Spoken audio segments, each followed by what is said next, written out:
Shalom teman-teman dan Bapak Ibu, bertemu kembali pada sesi ini. Salam sejahtera bagi kita semuanya. Om Swastiastu, Namo Buddhaya, salam kebajikan. Dan mari sama-sama kita lihat informasi terbaru mengenai Israel versus Hamas yang sudah berlangsung hampir 6 pekan ya. Dan karena itu Bapak Ibu semua, seperti yang Bapak Ibu semua bisa lihat ya, di sini dikatakan bahwa Israel klaim serang pasukan Hamas di terowongan Gaza ya. Bahkan di sini juga ada uraian membahas mengenai serang terowongan bawah tanah Hamas. Israel siapkan bom spons katanya ya.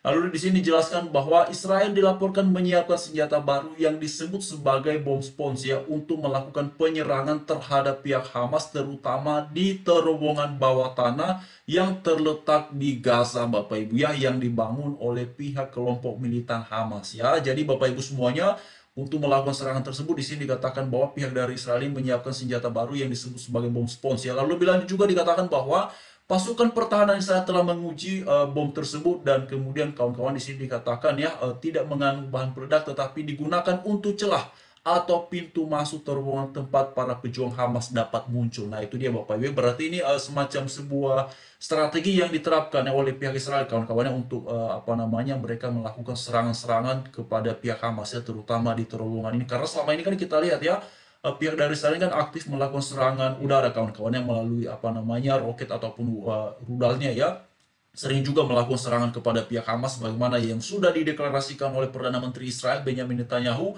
bahwa mereka menargetkan untuk membumi hanguskan Hamas ini Bapak Ibu ya, sebagai respon tegas mereka atas serangan dadakan Hamas pada tanggal 7 Oktober yang lalu, sekitar 5 pekan yang lalu kawan-kawan, dan ini sudah mendekati 6 pekan ya.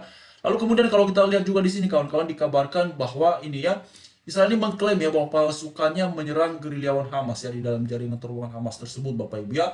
Lalu kemudian di sini selama sehari terakhir ya, gabungan IDF ya, ataupun pasukan pertahanan Hamas ya, menyerang sekitar 300 sasaran ya, termasuk rudal anti tank dan pos peluncuran roket di bawah poros ya, serta kompleks militer di dalam terowongan bawah tanah milik teroris Hamas itu katanya Bapak Ibu ya.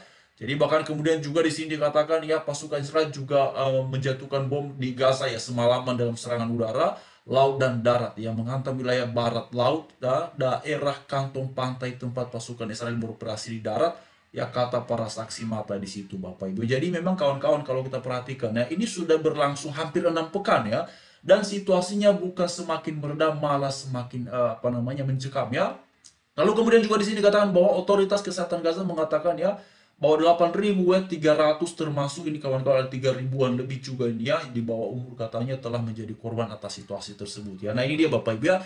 Jadi memang kalau kita perhatikan teman-teman ya, bahkan dalam ulasan-ulasan yang lain juga dikabarkan ya bahwa ini korban sebenarnya sudah mencapai ini teman-teman ya, sudah mencapai lebih dari 9.000 ya, sudah mendekati angka 10.000 ya.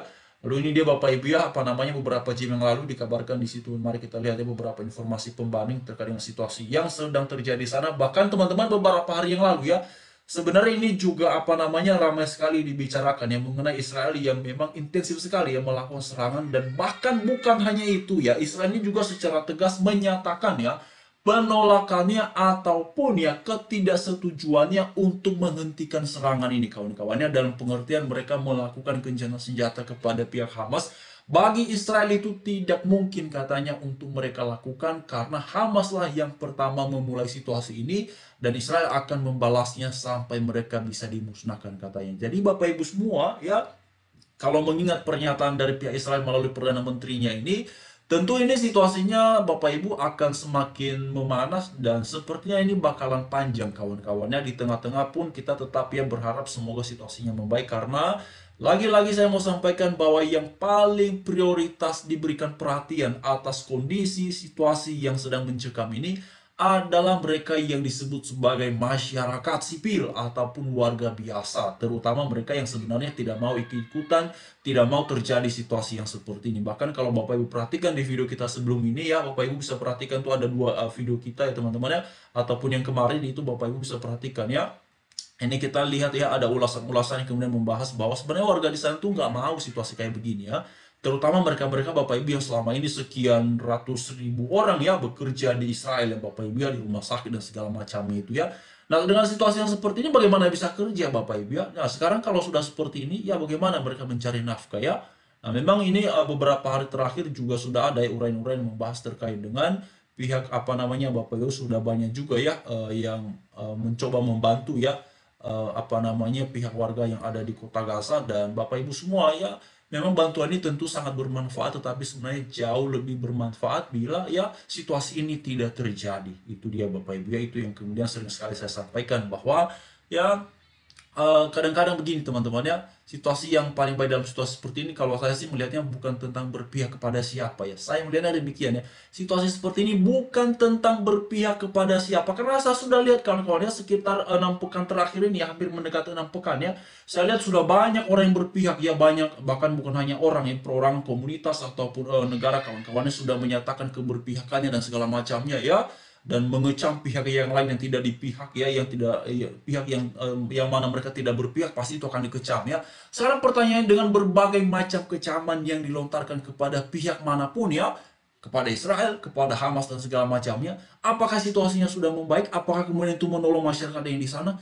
Tidak, saya lihat kawan-kawannya, justru situasinya semakin mencekam seperti ini, dan kasihan ya.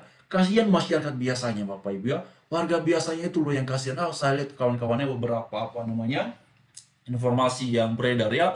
Wah, kasihan sekali ya. Dan kemudian Bapak Ibu, tadi saya sempat dengarkan satu penjelasan ya. Bapak Ibu bisa perhatikan di video kita sebelum ini ya. Saya ada share tadi videonya itu terkait dengan pengeboman rumah sakit ya, ataupun kemudian rumah sakit di beberapa hari yang lalu itu kawan-kawan. Tadi juga ada satu ulasan yang membahasnya bahwa itu bukan Israel katanya, tapi itu ulahnya Hamas kawan-kawannya. Lalu kemudian juga mengenai gereja katanya yang dibom oleh Israel dan segala macamnya, itu juga tadi dibahas bahwa itu tidak mungkin dilakukan oleh Israel ya. Israel tidak mungkin melakukan itu, dan buat apa juga mereka melakukan itu ya. Jadi memang Bapak Ibu, situasinya ini membuat kita mesti bijaksana dan berwaspada dalam mendapatkan informasi yang bertebaran di media sosial ini teman-teman ya. Jadi ini dia Bapak teman-teman ya. Oke ya, bantah Israel yang tuduh RS Indonesia simpan ini katanya teman-teman ya. Oh, ini kawan-kawan, Presidium Mer C ya, Indonesia membantah tuduhan militer Israel ya, IDF bahwa rumah sakit di Indonesia di jalur Gaza katanya berdiri di atas terowongan Hamas. Nah, oh ya kawan-kawannya, tadi saya sempat lihat itu ya, sempat lihat satu ulasan mengenai itu, apakah benar seperti itu teman-teman. Tadi saya sempat lihat ya tayangan ataupun cuplikan videonya itu ya, yang dipresentasikan oleh siapa namanya itu, kalau nggak salah juru bicara IDF itu Daniel Hagari kawan-kawannya, kalau nggak salah namanya itu ya. Kalau ini ya mau dikoreksi Bapak Ibu ya, itu tadi saya sempat lihat ya, dia mempresentasikan terkait dengan itu teman-teman ya. Apakah seperti itu ya, kita kurang tahu Bapak Ibu ya, itu kan baru satu versi ya. Jadi memang ini situasinya membuat kita mesti berwaspada sekali dalam meyakini dan percaya terhadap sesuatu yang kemudian beredar di dalam berbagai macam pemberitaan ya, ataupun dalam presentasi-presentasi yang ada Bapak Ibu ya. Ya, jadi ini membuat kita mesti bijak-bijak kawan-kawannya, mesti bijak-bijak untuk merespon dan meyakini informasi-informasi yang bertebaran. Jadi saya dalam beberapa kesempatan ini saya selalu ingatkan kepada sahabat-sahabat semua ya, Bapak Ibu ya, bahkan di konten-konten kita ini pun juga saya selalu sampaikan bahwa ini bisa kita jadikan sebagai berbagi informasi saja ya, berbagi informasi, dan kita bisa saling melengkapi. Bukan berarti apa yang saya sajikan di hadapan kawan-kawan Bapak Ibu semua ini sudah mutlak benar, belum tentu kawan-kawannya. Ini makanya saya selalu sampaikan bahwa ini ada kemungkinannya informasi-informasi yang kita komentari ini, yang kita bahas ini ya, bisa benar, bisa tidak ya, bisa setengah benar, bisa juga apa namanya setengah tidak benar ya. Jadi mari terus bijaksana, tapi kita bisa menjadikannya sebagai sebuah informasi saja terkait dengan perkembangan opini ya. Perkembangan opini, tanggapan, dan kemudian banyaknya reaksi masyarakat. Bahkan di Indonesia kawan-kawan sudah ada demo ya, sudah ada demo, ada juga yang menamakannya aksi damai ya, macam-macam kawan-kawannya. Bahkan beberapa tokoh ya, pejabat itu juga sudah turun ya, apa namanya, hadir menyampaikan orasi, pidato dan segala macam. Nah itulah ya situasi. Jadi ini sekarang opini itu bukan hanya di tengah-tengah masyarakat biasa kayak seperti kita ini, tetapi di kalangan para tokoh pun ya juga sudah bersuara mengenai hal seperti itu ya. Banyak yang kemudian mengecam ataupun mendukungnya. Tapi satu hal sebenarnya kawan-kawan, saya selalu ingatkan kepada kita semua ini ya, apa namanya, saya juga kadang-kadang ini ya terus bertanya dan agak-agak ini melihat ini kawan-kawannya, ketika pertama Israel apa namanya Hamas menyerang Israel ya, tidak ada yang bicara keprihatinan kemanusiaan ya, korban warga Israel Bapak Ibu ya. Ya, kenapa kemudian mereka baru bicara prihatin kemanusiaan ini setelah Israel apa namanya menyerang balik ya? Nah ini dia Bapak. Jadi memang di sini kita menemukan adanya ketidakobjektifan ya, ketidakobjektif di dalam memberikan respon terkait dengan apa yang sedang terjadi di sana, dan Ini menunjukkan keberpihakan ya. Dan keberpihakan ini kalau sampai membentuk sebuah paradigma, maka ini membuat kita lebih bijaksana lagi dan berwaspada untuk meyakini, mempercayai apa yang disampaikan kawan-kawannya. Karena kalau sudah menjadi sebuah paradigma, ya ini kan akan disampaikan menurut yang ada apanya, bukan apa adanya. Jadi sekian Bapak Ibu semua. Ya mari terus kita harapkan, ya apapun itu di atas segala sesuatunya, di atas semuanya yang sedang terjadi di sana, kita harapkan semoga situasinya segera membaik, karena kasihan warga yang di sana Bapak Ibu. Ya sekian, salam sejahtera bagi kita semua.